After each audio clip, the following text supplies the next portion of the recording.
بسم اللہ الرحمن الرحیم۔ السلام علیکم۔ وہ پانچوں وقت پابندی سے نماز پڑھتے تھے۔ مالدار ہونے کے ساتھ ساتھ بڑے سخی دل بھی تھے۔ دل کھول کر غریبوں اور بیواؤں کی امداد کیا کرتے۔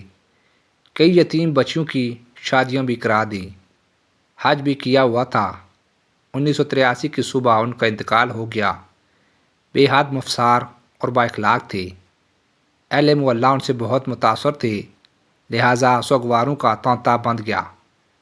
ان کے جنازے میں لوگوں کا کافی ہجوم تھا۔ سب لوگ قبرستان آئے۔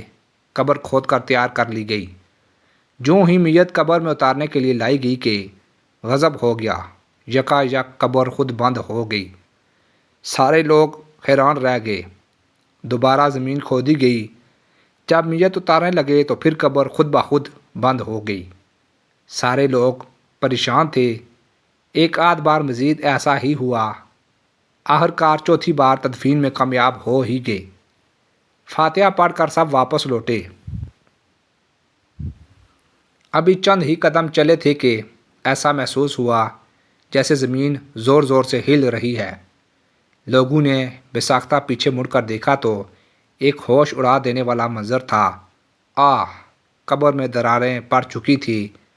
اس میں سے آگ کے شعلے اور دھواں اٹھ رہا تھا، اور قبر کے اندر سے چیخ و پکار کی آواز بالکل صاف سنائی دے رہی تھی۔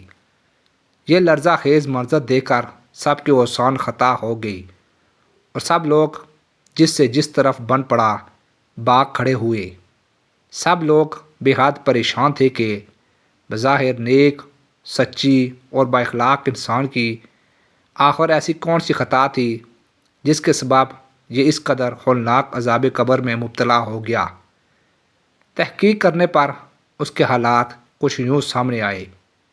مرحوم بچپن ہی سے بہت ذہین تھا، لہٰذا ماں باپ نے اعلیٰ تعلیم دلوائی۔ جب خوب پڑھ لکھ لیا تو کسی طرح سفارش اور رشوت کے زور پر ایک سرکاری محکمے میں ملازمت اختیار کر لی۔ رشوت کی لت پڑ گئی۔ رشوت کی دولت سے پلاٹ بھی خریدا اور خاصا بینک بیلنس بھی بنایا۔ اسی سے حج بھی ادا کیا اور ساری سخاوت بھی اسی مال حرام سے کیا کرتا تھا۔ اللہ تعالی ہمیں رزق حلال کمانے کی توفیق عطا فرمائے۔